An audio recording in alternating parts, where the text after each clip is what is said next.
Okay, hi class.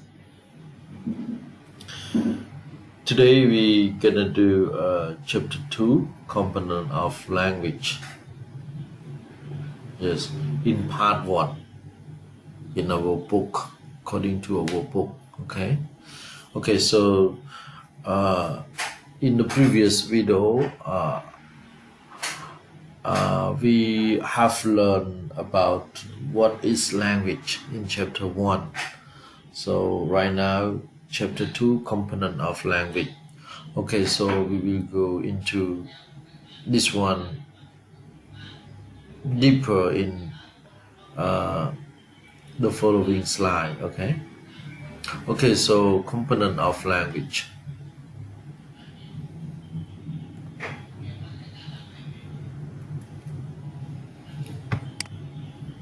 Okay, so you can see this one.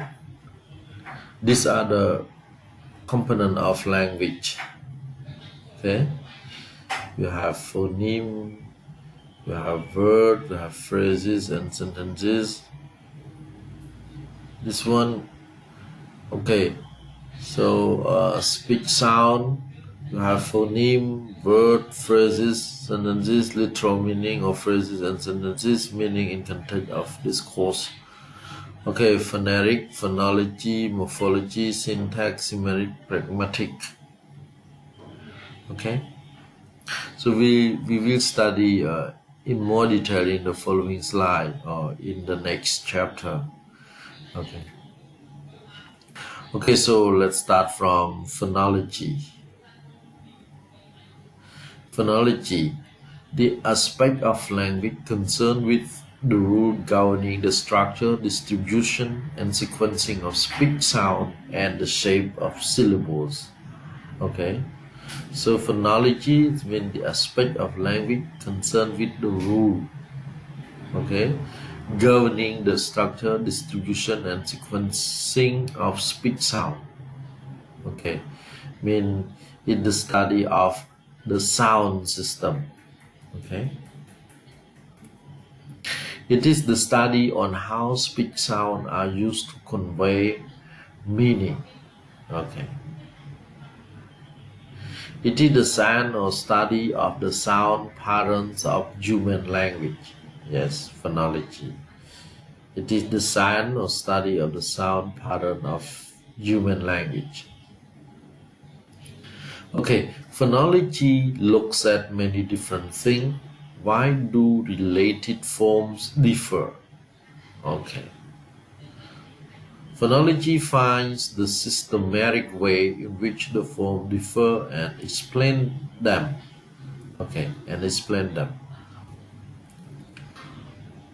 What is stored in the mind? Phonology study abstract mental entities such as structure and processes. This contrasts with phonetics, which deals with the actual production and acoustic of the sound of language. Okay, so this is the difference between phonology and phonetic.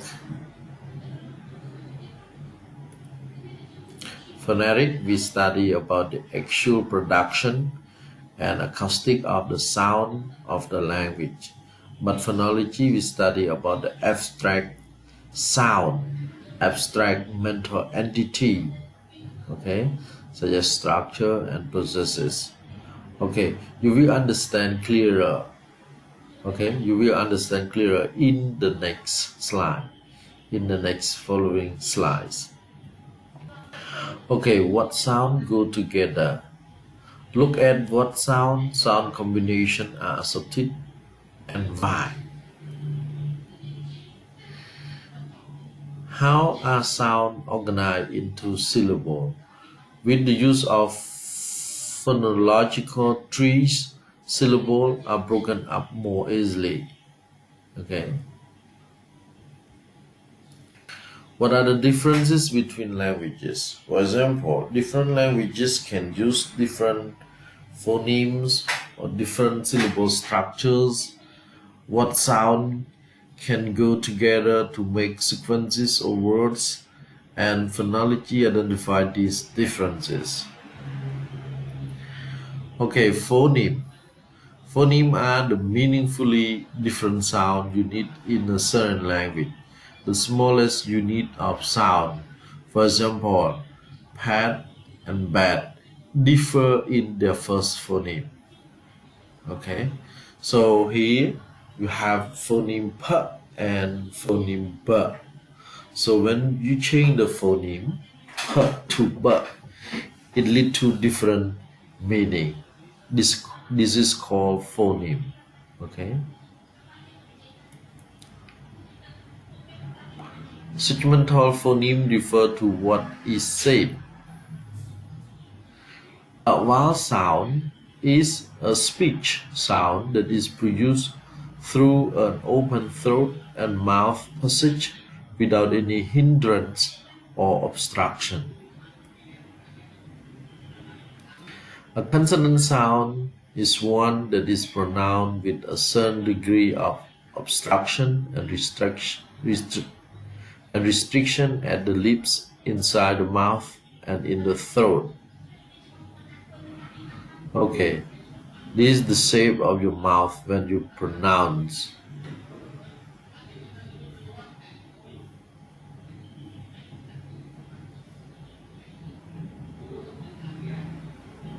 You see, this is the shape of your mouth. O mean, you can see here O, round shape mouth. Okay. Supra-segmental phoneme refer to how you say what you say. It involves phenomena such as intonation, stress, and pitch. Okay, so intonation, stress, and pitch are called supra-segmental phonemes. Okay, so right now we study about morphology. Morphology is the study of words, their internal structure, and partially their meanings. Yes, we study about the internal structure and partially the meaning.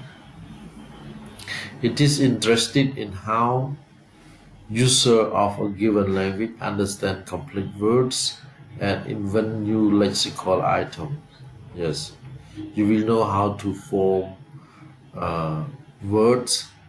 Yes, how to make it in a more complex way. Yes, or however it is complex, we can still understand because of the way of formation of the word. Okay.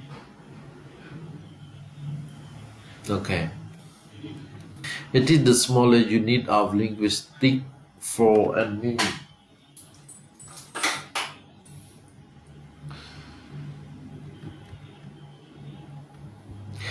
Okay, we have two kinds of morpheme. The first one we call free morpheme, and the first free morpheme, the second one bound morpheme. Okay, free morpheme can occur alone.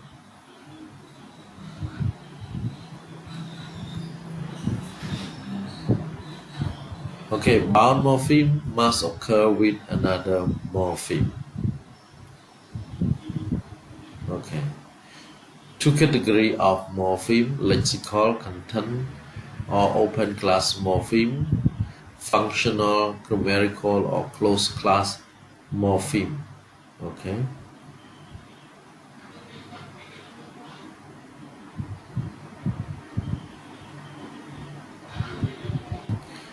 Okay, lexical content or open class morpheme, words that have some meaning. Okay, this is called lexical content or open class morpheme. Functional or grammatical or closed class morpheme, words such as article, preposition, pronoun, and conjunction. Okay, all of these are called functional morpheme.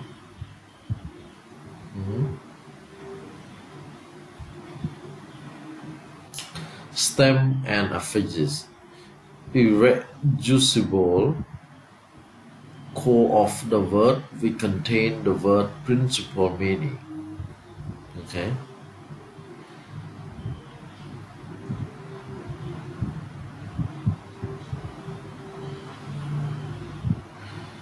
Okay, we have affixes and prefixes.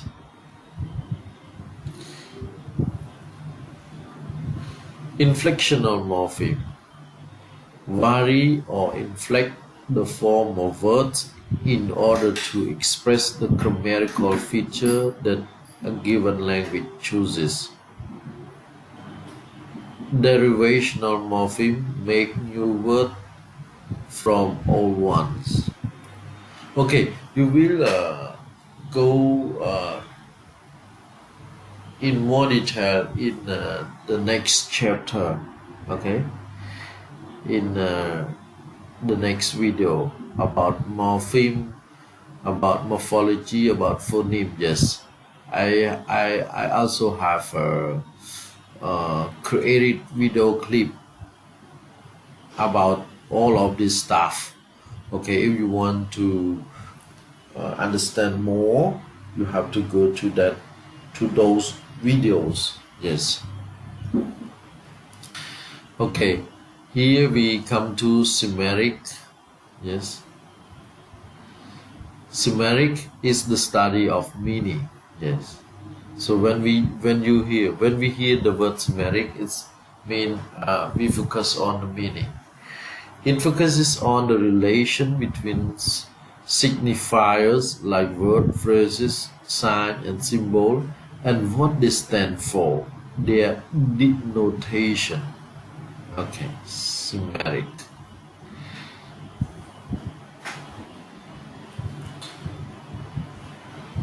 It refers to expression or word associated with or related to connotation, the basic meaning. Okay.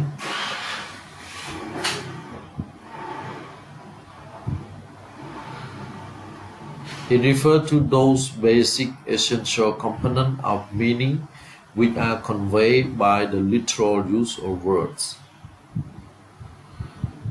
This one, associative, connotative meaning. Okay, you read this one and you will understand.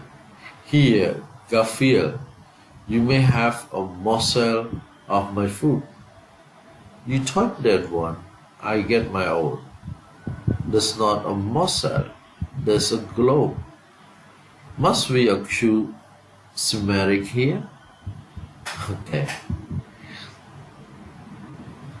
Okay, so right now go to syntax. Syntax is the pattern of word to show the relationship of meaning within. Okay. Syntax, the grammar, the structure or order of the element sentence pattern in a language statement. Okay, so syntax means grammar. Sentence pattern, we have normal word order and reverse word order. Okay.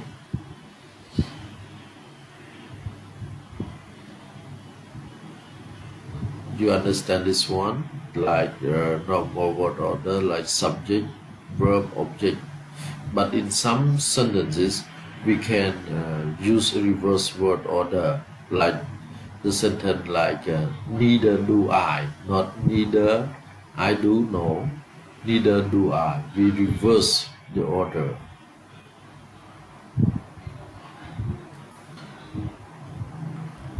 Okay, so thank you. Yes, it's the end of our chapter.